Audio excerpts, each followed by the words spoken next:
Hello students, dear students, आज हम लोग पैराबोला का एक अलग पार्ट देखेंगे। इसमें हम लोग जिस टॉपिक को देखने वाले हैं उसका नाम है some important facts about normals. Some important facts, यहाँ पर एक वर्ड इम्पोर्टेंट यूज कर दीजिएगा, इम्पोर्टेंट फैक्ट्स अबाउट नॉर्मल्स। तो हमें देखना है इस टॉपिक में नॉर्मल के बारे में। ऐसा ही एक टॉपिक हम आपको पिछले वीडियो में some important facts about tangents आपको बताए हैं, जो एग्जाम के व्यू से, हर तरह के एग्जाम के व्यू से बहुत ही महत्वपूर्ण टॉपिक था। वह टॉपिक जो है क्वेश्चंस को इजी करने में हेल्प करता है। कई बार वह टॉपिक जो है उससे रिलेटेड क्वेश्चन खुद ब खुद क्वेश्चन के तौर पर एग्जाम में आ जाता है। वैसा ही कुछ यह भी टॉपिक है। वह टेंजेंट्स के बारे में था और यह नॉर्मल्स के बारे में है। नॉर्मल जिसको आप अभिलंब कहते हैं, किसी बिंदु पर, कोई भी कर्व के किसी बिंदु पर जब हम एक ऐसा स्ट्रेट लाइन खींचते हैं जो उस पॉइंट पर के टेंजेंट पे 90 डिग्री का एंगल बनाता है, तब उसको हम नॉर्मल कहते हैं। जैसा कि आपको हम पहले ही समझाए हैं कि जैसे ये अगर पैराबोला है, पैराबोला चार तरह के आपको हम बताए हैं स्टैंडर्ड फॉर्म में। y square is equal to 4ax, y square equal to -4ax, x square equal to 4ay, है ना, x square equal to 4ay और x square equal to -4ay। ये चार तरह का पैराबोला आपको हम बताए, और चारों तरह के पैराबोला पर टेंजेंट्स के इक्वेशन अलग अलग तरीके के होंगे। ठीक उसी तरह का नॉर्मल का भी इक्वेशन अलग अलग तरह का होगा। हम आपको सबसे पहले इस पैराबोला पर इक्वेशन ऑफ नॉर्मल से रिलेटेड कॉन्सेप्ट आपको पिछले वीडियो में बता दिए हैं कि अगर ये पॉइंट x1 y1 है, ये पॉइंट क्या है x1 y1, तो जब इस पर हम ऐसे लेते हैं इस तरीके से ये, और मानिए यहां टेंजेंट हम नहीं खींचे हैं, बस नाम दे दिए कि यही इसका नॉर्मल है। जो ही हमने कहा कि यह नॉर्मल है, तो इसका मतलब इस P पॉइंट पर जो हम टेंजेंट खींचेंगे, ऐसे टेंजेंट इस तरह से, इस टेंजेंट पर ये नॉर्मल 90 डिग्री का एंगल बनाएगा। ये जो टेंजेंट जा रहा है, इस टेंजेंट पर ये लाइन 90 डिग्री का एंगल बनाएगा। तो 90 डिग्री का एंगल बनाने के साथ ही ये नॉर्मल हो जाता है। तो इसका हमने फॉर्मूला पढ़ा, y माइनस y1 बराबर, ठीक है, -2a, यहां पर इस तरह से 2a bye x, x minus x1, या 2a bye x, y minus y1 बराबर 2a bye x, x minus x1। अगर आपको जानना है कि ये कैसे आया, ये इक्वेशन ऑफ नॉर्मल अगर हम लिखते हैं y माइनस y1, यहां पे सॉरी -y1/2a लिख लीजिए, -y1/2a, x माइनस x1। अब ये देखना है कि आया कैसे। तो सबसे पहले इसको डिफरेंशिएट करिए। डिफरेंशिएट करिएगा तो क्या लिखिएगा, 2y dy upon dx। Differentiate किए तो 2y dy upon dx is equal to कितना, 4a। अब ये जब लिखा गया यहां, तो ध्यान से देखिए 4a, अब dy अपॉन dx बराबर कितना हो जाएगा, 4a के नीचे ये 2y आ गया, डिवाइड होके 2a बाय y हो गया।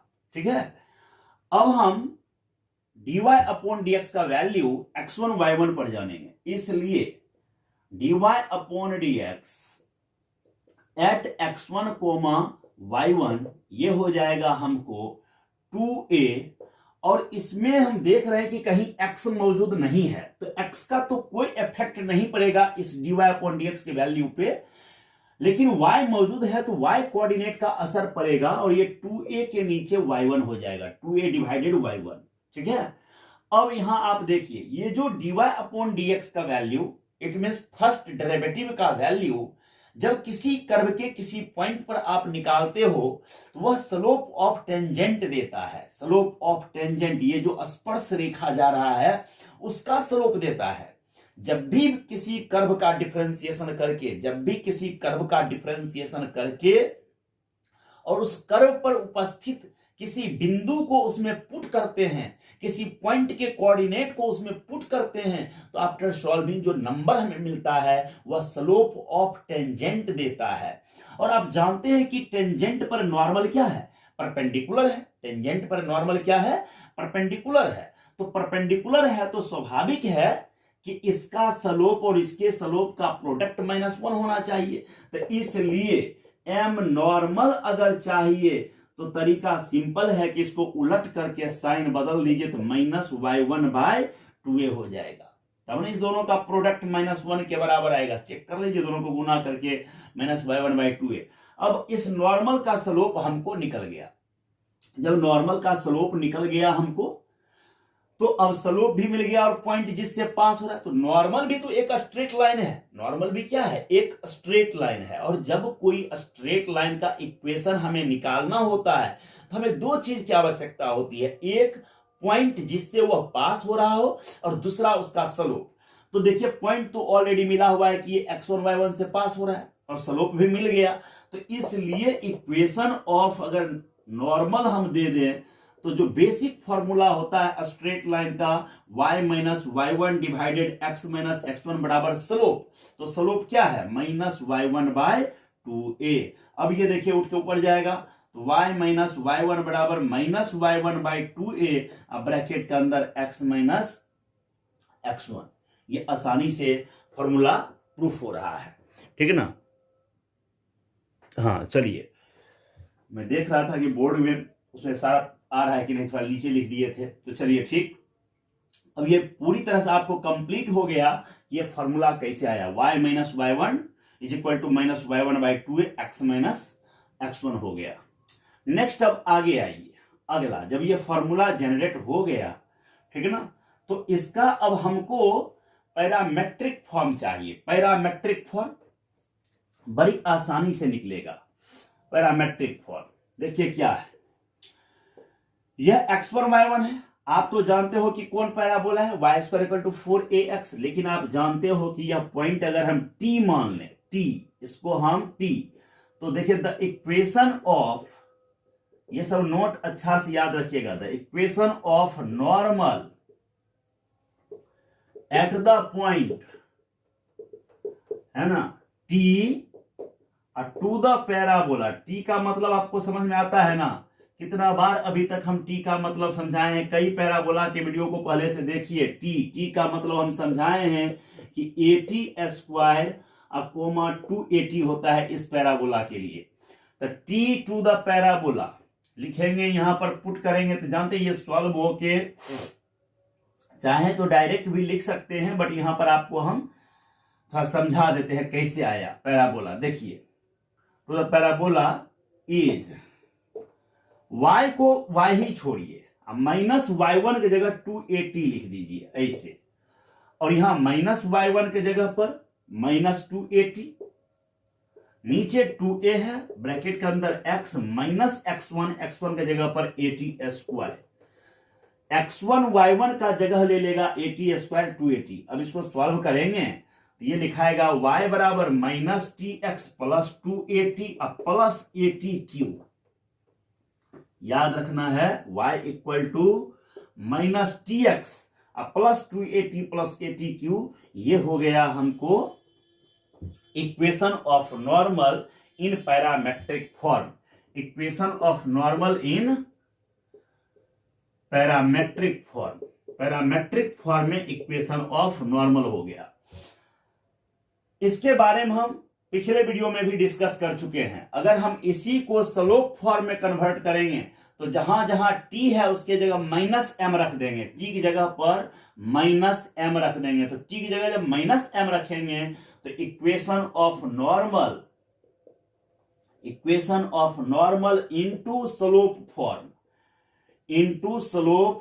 फॉर्म, तो ये निकल जाएगा y = जहां जहां t है उसके जगह -m, तो माइनस प्लस, तो mx, वहां पर -2am -am3। ये याद रखने का बड़ी आसान तरीका है कि पैरामेट्रिक फॉर्म में जहां जहां t है उसके जगह पे आपको -m रख दीजिएगा तो ये आ गया। ठीक है, ये क्यों हुआ, कैसे हुआ, सब हम पिछले वीडियो में आपको समझा चुके हैं। पिछले वीडियो में देखिएगा। हम इक्वेशन सॉरी फैक्ट नॉर्मल के बारे में हम फैक्ट्स बता रहे हैं, इसलिए हम नॉर्मल के बारे में थोड़ा पीछे से जिक्र कर रहे हैं। ये सब जानने योग्य बात है कि यहाँ m का पावर 3 है, यहाँ t का पावर 3 है, और यह सब क्यूबिक इक्वेशन होगा, और क्यूबिक इक्वेशन होगा तो इससे क्या क्या मैटर निकलने वाला है उस पर हम लोग बाद में डिस्कस करेंगे। तो आइए अब हम कुछ फैक्ट्स के बारे में जानना स्टार्ट करते हैं।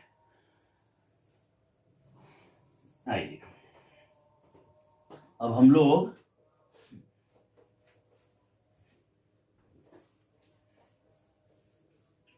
कुछ इंपॉर्टेंट फैक्ट्स को देखेंगे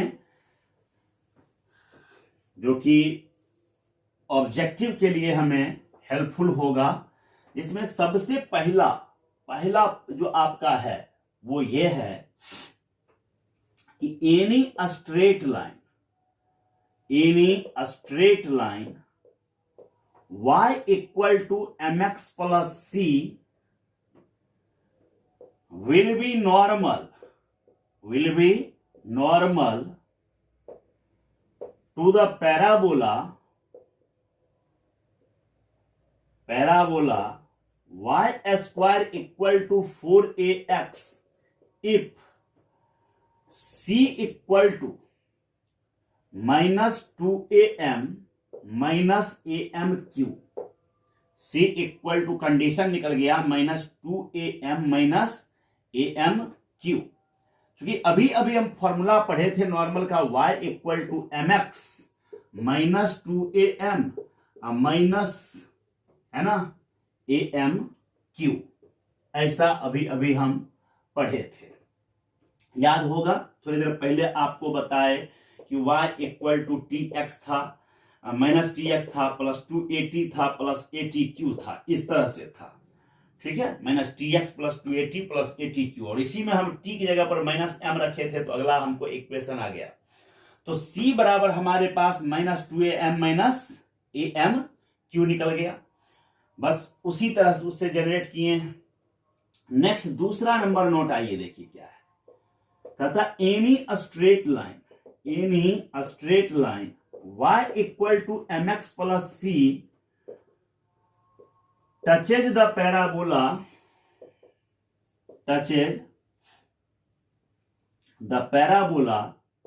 y square equal to minus 4ax if, अब ये माइनस लग गया तो c बराबर ये प्लस में लिखा जाएगा 2am अब प्लस amq, अब ये प्लस में इसे दे दीजिए। और तीसरा नंबर अब आपके पास है any straight line y equal to mx plus c touches नहीं, सॉरी यहां टचेज वर्ड नहीं, any straight line y equal to mx plus c will be normal, touches में तो अलग हो जाता है, विल बी नॉर्मल है ना, फ्लो में निकल गया, will be normal to the parabola y square equal to minus 4ax c equal to this. Touches होगा तो c बराबर माइनस a बाय m आएगा, ये होगा। यहां पर any straight line y equal to mx plus c will be normal to the parabola y square equal to 4ax if condition है c equal to 2a plus a by m square, c equal to 2a plus a by m square. और जब हम अगला लिखें, हम अगला का note इसी तरह से तो लिखेंगे चौथा number any straight line y equal to mx plus c will be normal to the parabola. यहां पर अब आपको sorry y square equal to 4ax mistakes हो गए, x square equal to 4ay लिख लीजिएगा। Straight line y equal to mx plus c will be normal to the parabola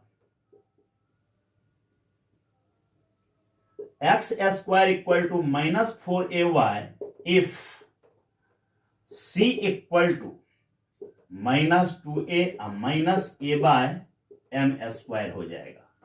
ये result आपको 4 रिजल्ट जो हम लिखे हैं चारों अलग अलग पैराबोला पर y square equal to 4ax पर, y square equal to -4ax पर, x square equal to 4ay पर और x square equal to -4ay पर। ये चारों नोट आपको अच्छे से याद रखना चाहिए। इससे आपको किसी किसी क्वेश्चन को बनाने में बड़ी हेल्प मिलेगी। अगर रिजल्ट आपको नहीं भी याद है तो अगर ये 4 लाइन याद है तो इससे आप अन्य क्वेश्चंस को आप बना सकते हैं। मान लीजिए एक अलग हम नोट लिखते हैं और उसको हम जानना चाहते हैं कि ये कैसे होगा, ठीक है ना। आइए थोड़ा सा देखिए।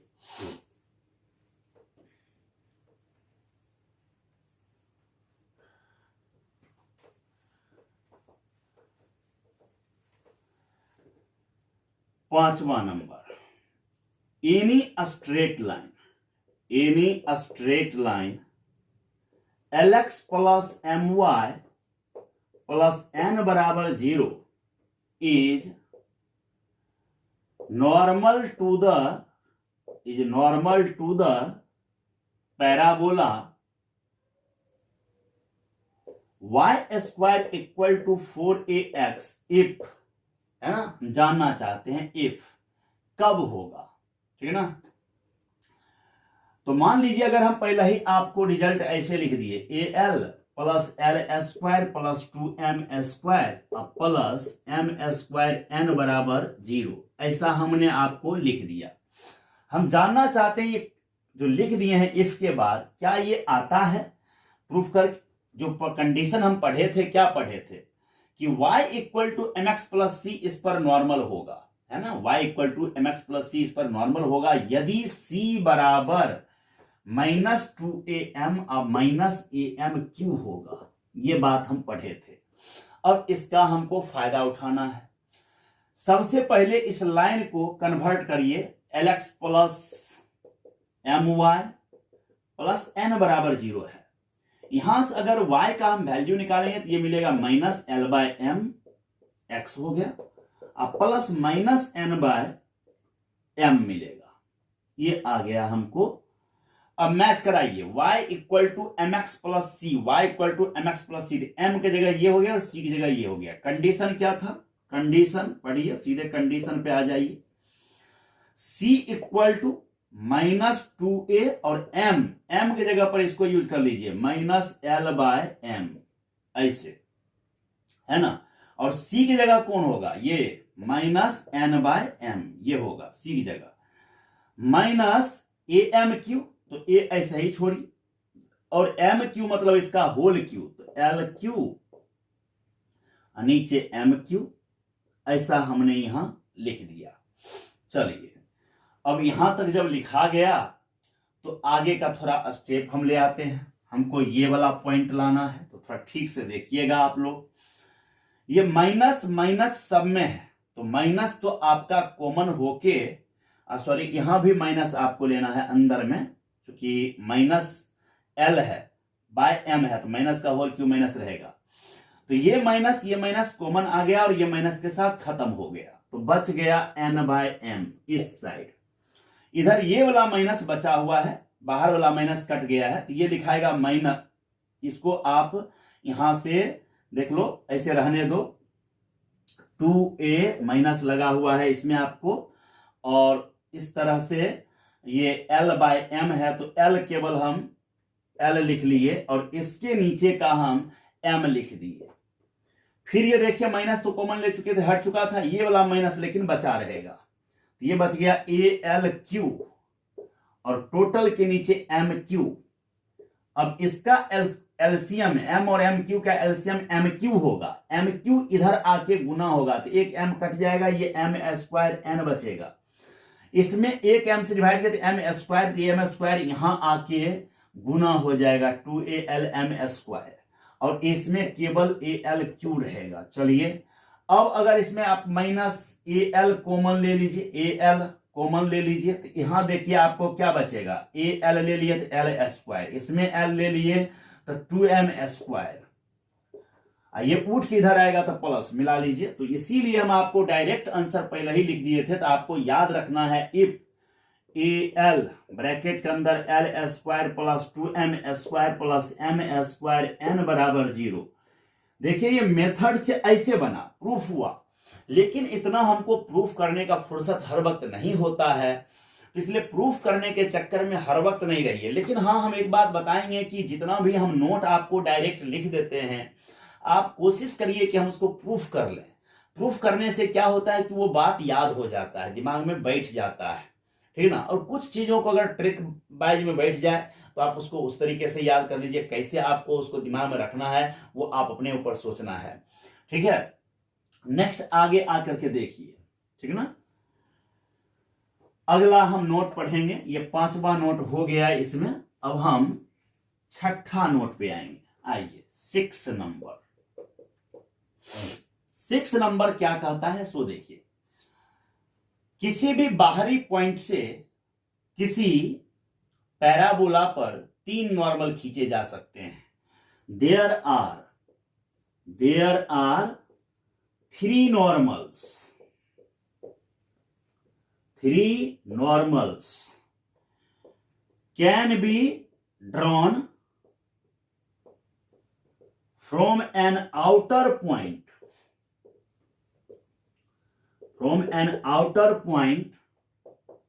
to the parabola y square equal to 4ax। ये याद रखना है आपको कि किसी भी बाहरी बिंदु से कितने नॉर्मल खींचे जा सकते हैं? 3 नॉर्मल। कई बार पूछ देता है कि बाहरी बिंदु से पैराबोला पर कितने नॉर्मल खींचे जा सकते हैं, तो जवाब होगा 3 नॉर्मल, ठीक है। There are 3 normals.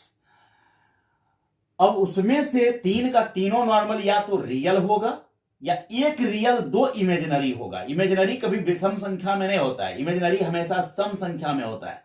या तो सिंगल नॉर्मल रियल होगा या तीनों के तीनों नॉर्मल रियल होगा। ये दिमाग में रखना है आपको, ठीक है। तो देयर आर 3, ये नहीं हो सकता कि 2 रियल 1 इमेजिनरी, ये पॉसिबल नहीं है। There are 3 normals can be drawn from an outer point to the parabola y square equal to 4ax। It may be, है ना, क्या हो सकता है? 1 रियल प्लस 2 इमेजिनरी और 3 रियल, ये पॉसिबल है, ठीक है ना।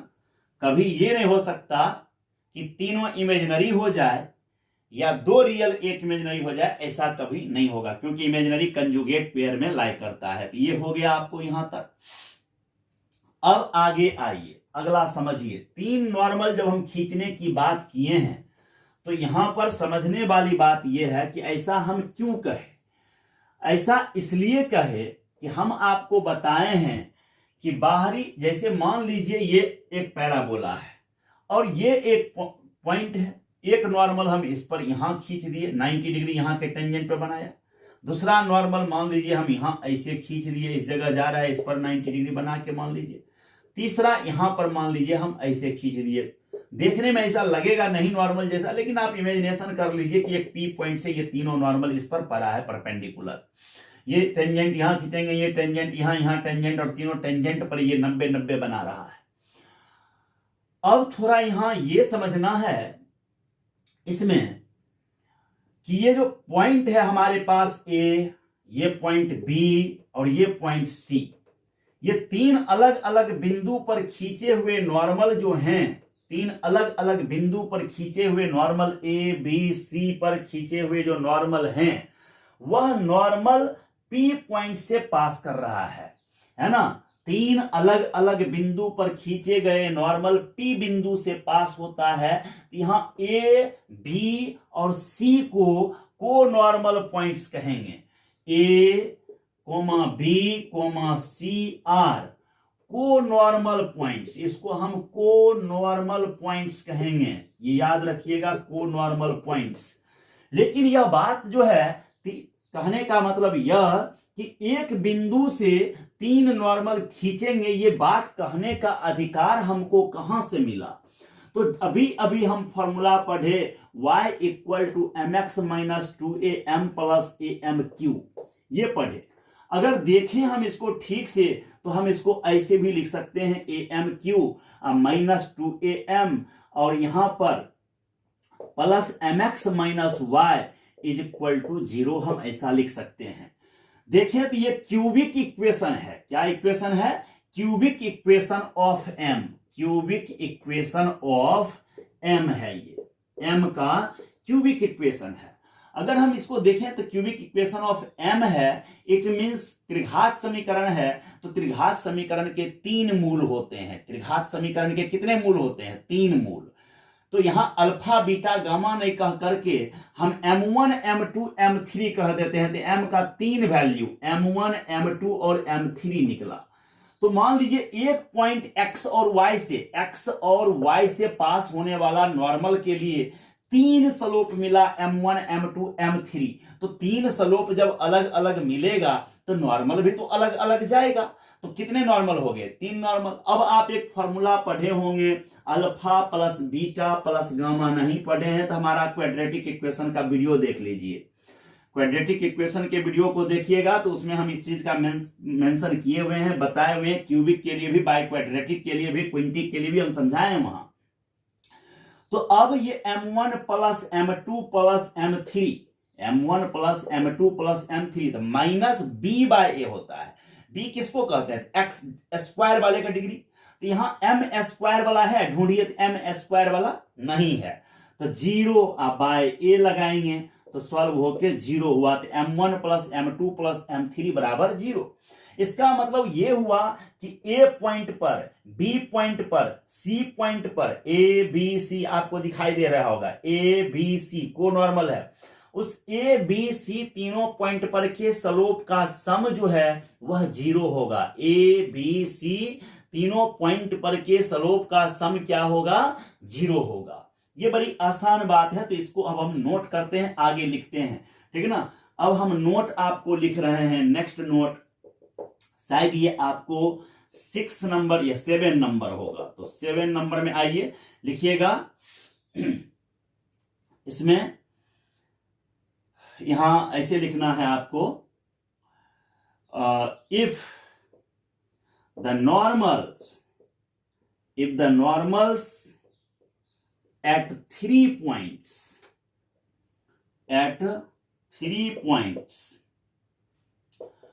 to the parabola y square equal to 4ax passes through same point. देखिए ए बी सी पर खींचा हुआ नॉर्मल सेम पॉइंट से passes through same point, then they are called, they are का मतलब वही 3 पॉइंट्स। हम यहां इसको बता दें कि उस they are का मतलब 3 points. then they are called co-normal points। co-normal points, वो को नॉर्मल पॉइंट्स कहलाएगा। नेक्स्ट अब हम नोट जो लिखने वाले हैं उस पे आइए। अगला नोट जो हमारा होना है उस पे आइए। को नॉर्मल पॉइंट्स तो आप समझ गए। 8वां नंबर नोट कहेगा the some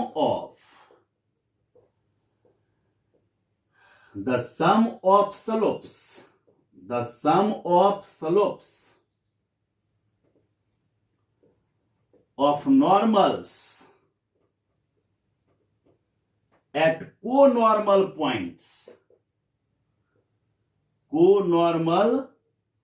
points is 0। Sum क्या होगा? 0 होगा। 9 नंबर है द सम ऑफ ऑर्डिनेट्स का मतलब क्या समझते हैं? ऑर्डिनेट मतलब y कोऑर्डिनेट। तो अब अगर हम पॉइंट ऐसे ले लें, मान लीजिए कि ए के जगह पर हम am1 स्क्वायर 2am1 ए को ले लिए, बी को अगर हम am2 स्क्वायर और 2am2 होगा। ये सब पॉइंट निकलता है इसी तरीके से। अगर आप निकाल करके चेक करिएगा तो ये आएगा आपको। फिर उसी तरह सी बराबर -2m -2m2 और c बराबर am3² माइनस 2am3, और जब तीनों को जोड़ेंगे तो 2a कॉमन आएगा minus 2a, m1 plus m2 plus m3, तो m1 plus m2 plus m3 zero होता है तो जीरो हो जाएगा। तो the sum of ordinates of conormal points is 0 हो जाएगा। ठीक है, 9 नंबर ये हो गया। अब आइए 10वां नंबर पे। 10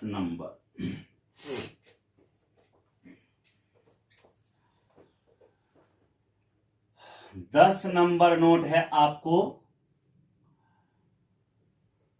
यहां तक तो आपको अच्छे नोट्स हो गए, आगे भी बेहतर नोट्स देखिए क्या क्या है। 10वां नंबर कहता है if the normal at 2 points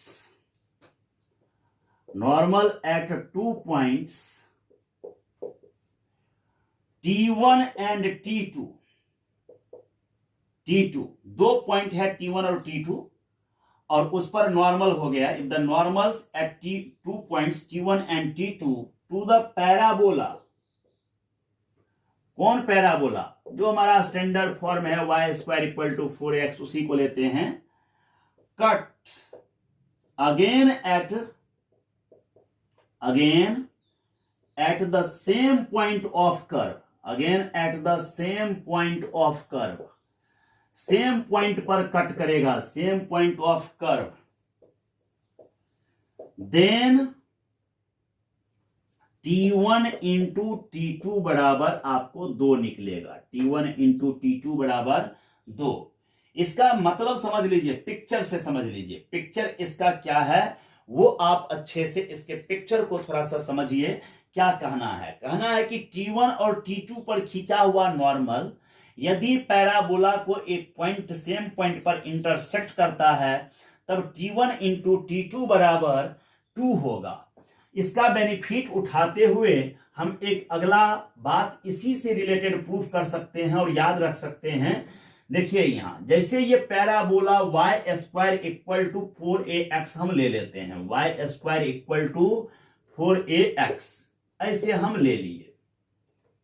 ठीक है, अब अगर इसका एक पॉइंट हम P मान लिए और P पर खींचे एक नॉर्मल, ऐसे आ गया। ठीक है, और एक पॉइंट यहां Q ले लिए और इस पर भी हम एक नॉर्मल खींचे, जो ये नॉर्मल आके आगे यहां पर कट गया। मान लीजिए ये R पर कट गया। ठीक है, तो यह P का अगर कोऑर्डिनेट हम T1 मानते हैं और Q का कोऑर्डिनेट अगर T2 मानते हैं तो ये T1 इंटू T2 बराबर कहता है कि ये 2 होगा। और यह प्रूफ किया जा सकता है, प्रूफ करना पॉसिबल है, बड़ी आसानी से हम इसको सॉल्व करके बता सकते हैं। अब एक चीज देखिए, थोड़ा समझिएगा ठीक से इसको। T1 इंटू T2 तो हमको 2 लेकर के दे दिया। अगर हम T1 का मतलब समझ लें कि a T1² है, ये 2a T1 है, और इसमें Q का मतलब हम ले लेते हैं ऐसे a T2² 2a T2। तो अगर हम इस जगह एक लाइन लिखना चाहें, the product of y coordinates, the product of y coordinates of P and Q का y कोऑर्डिनेट का प्रोडक्ट हम जानना चाहते हैं या ऑर्डिनेट का प्रोडक्ट जानना चाहते हैं। y कोऑर्डिनेट का या ऑर्डिनेट बात एक ही है। तो आप गुना करके देखिए, 2a T1 into 2a T2, 2a T1 into 2a T2, तो आप गुना करिएगा तो 2a 4a² और T1 इंटू T2 तो 2 हो गया तो 8a²। तो ये रिजल्ट आप याद रखिएगा। यदि 2 पॉइंट से पास होने वाला पास होने वाला नॉर्मल यदि पैराबोला को सेम पॉइंट पर कट करता है तो ऐसी स्थिति में उसके y कोऑर्डिनेट का प्रोडक्ट जो होगा वह 8a² हो जाएगा।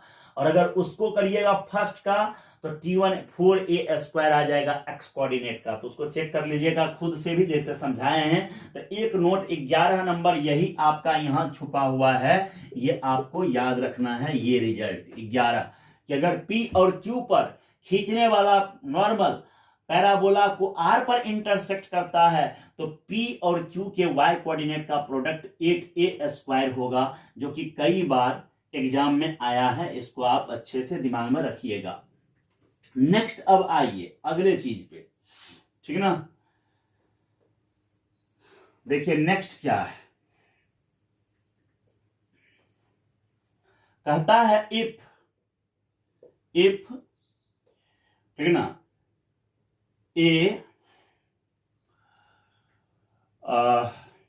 इस तरह से लिखिए, if a normal at any point T का मतलब तो कई बार आप लोग समझ चुके हैं, ये 11 के बाद हमारा 12 नंबर है। तो आइए, कहता है if a normal at any point t to the parabola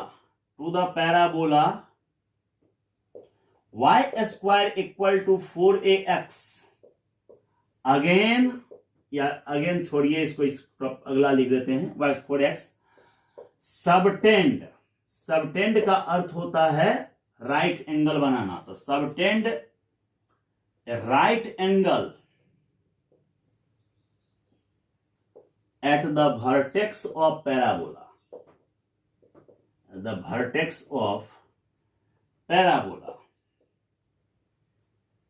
then t² बराबर 2 होता है। अगर वह आपको 90 डिग्री का एंगल बनाता है तो आपको क्या हो जाएगा, t² equal to 2। 12 number. 13 number आइए, 13 नंबर है इफ, या पहले लिख लेते हैं इसको, the point of intersection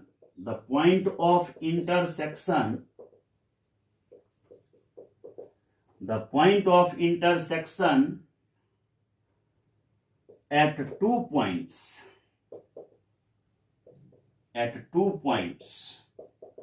T1 and T2, the point of intersection of, ऐसे लिख लीजिए, intersection of normals, the point of intersection of normals at 2 points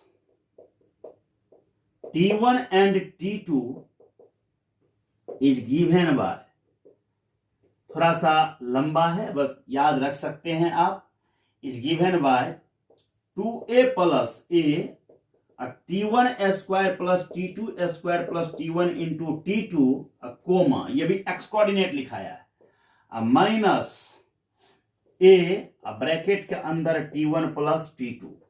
ये आपको निकल गया इसका point of intersection of normals जो खींचेंगे, दो नॉर्मल एक दूसरे को कहां इंटरसेक्ट करेगा, ये निकल गया। तीसरा है, देखिए 13 के बाद 14 नंबर, 14वां नंबर जो नोट है उसको देख लीजिए आप लोग। 14 नंबर है if a normal at any point T1 का मतलब तो आप समझते हैं, T1 to the parabola y² equal to 4ax passes through T2, देन हम डायरेक्ट याद रखेंगे T2 बराबर -T1 -2/T1। ये रिजल्ट होता है T1 और T2 के बीच रिलेशनशिप। और 15वां नंबर जो है आपका 15 नंबर, सो देखिए 15 नंबर कहता है if a normal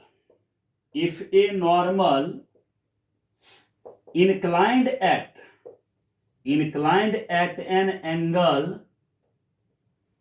eight an angle theta to the x axis, theta to the x axis, ठीक है, एक्स एक्सिस के साथ कितना एंगल बना रहा है, theta, then it intersect the curve intersect the curve again at an angle of कितना angle पर, तो कहता है tan inverse tan theta by 2, ऐसे tan inverse tan theta by 2 पर। समझिए इस पिक्चर को थोड़ा सा हम आपको बता दें कैसे है। ये है, मान लीजिए कि कोई पैराबोला ऐसे y square equal to 4ax हमारा ये है, ये तो आपका एक्सिस है, मालूम ही है एक्स एक्सिस होता है। अगर यह थीटा एंगल बनाते हुए ये नॉर्मल ऐसे आ रहा है, थीटा मान लीजिए ये यहां पर नॉर्मल है, ये इस पर नॉर्मल आ रहा है, 90 डिग्री पे आ रहा है, बात समझे ना, नॉर्मल है। तो अगर यह मान लीजिए यहां पर कट किया तो यहां जो एंगल बनेगा इसके द्वारा टेंजेंट के साथ, वो मान लीजिए अगर फाई है तो फाई का वैल्यू हो जाएगा tan inverse tan theta by 2। सीधे सीधे रिजल्ट ये आप याद रख सकते हैं, ठीक ना, phi equal to tan inverse tan theta by 2। तो इस तरह से आपको हमने आज इसमें इंपॉर्टेंट फैक्ट्स अबाउट नॉर्मल के बारे में हम आपको 15 नोट लिखा दिए, और इन सभी नोट्स को आप अच्छे से याद रखिए। ये नोट्स आपको ऑब्जेक्टिव बनाने में बहुत हेल्प करेगा, ठीक है। इससे पहले आपको हम पेयर ऑफ टेंजेंट से रिलेटेड, कॉर्ड ऑफ कॉन्टैक्ट से रिलेटेड, इन सारे मैटर्स को हम पहले आपको समझा दिए हैं। सो पैराबोला अब हम अगला जब एक टॉपिक, एक लेक्चर और लेके आएंगे सिंगल, मैक्सिमम खत्म हो गया अब, इतना से आपका डिफेंस के जो बच्चे हैं उसको तो इतना से काफी हो गया, इसमें बहुत ज्यादा नहीं। जेईई मेंस के बच्चों के लिए ये भी काफी है। एडवांस के लिए कुछ और बातें हम बताएंगे, अगला जब हम वीडियो लेके आएंगे तो उसमें और डिस्कस करेंगे, पोलर के बारे में, डायमीटर्स के बारे में, इन सब चीजों के बारे में हम बहुत डीपली डिस्कशन करेंगे। तब तक आप इन सब चीजों को अच्छे से देखिए, कितना मैक्सिमम आपसे लर्न हो सकता है, कितना आप मैक्सिमम अपने ब्रेन में रख सकते हैं। जितना आप मैक्सिमम रखेंगे उतना ही ज्यादा आपको ऑब्जेक्टिव बनाने में हेल्प मिलेगा। आपको हम बता दें कि इस पर और लिखा जा सकता था, यदि T1 T2 T3 T1 T2 T3 3 point पर खींचे हुए नॉर्मल से बने हुए ट्राइंगल का एरिया निकालना होता तो वह भी निकलता half a square bracket modulus के अंदर T1 माइनस T2 ब्रैकेट, फिर अगला T1 minus T2 into T2 minus T3 into T3 minus T1 और T1 plus T2 plus T3 का होल स्क्वायर। ये भी एक फॉर्मूला है। तो ऐसे ऐसे बहुत तरह के फॉर्मूला हैं जिसको हम लोग लिख सकते हैं, बता सकते हैं पैराबोला से रिलेटेड। पैराबोला के अंदर इक्विलैटरल ट्रायंगल है, उसका साइड्स का लेंथ हो, उसका एरिया हो, तो इन सब चीजों के बारे में हम चाहें तो बहुत सारी चीजों को लिख सकते हैं। लेकिन जितना अब तक आपको हमने लिखाया है इसको आप ढंग से पढ़ लें, याद कर लें, तो आपका क्वेश्चन बड़ी आसानी से एग्जाम में बन जाएगा। कैसा लगा ये टॉपिक, इसके बारे में आप जरूर कमेंट में लिखें, और अच्छा लगे तो अपने दोस्तों के साथ फेसबुक से, व्हाट्सएप से, मैसेंजर से, अन्य किसी सोशल साइट से आप अपने दोस्तों के साथ इसे शेयर कीजिए। तब तक के लिए आप लोगों को जय हिंद, जय भारत।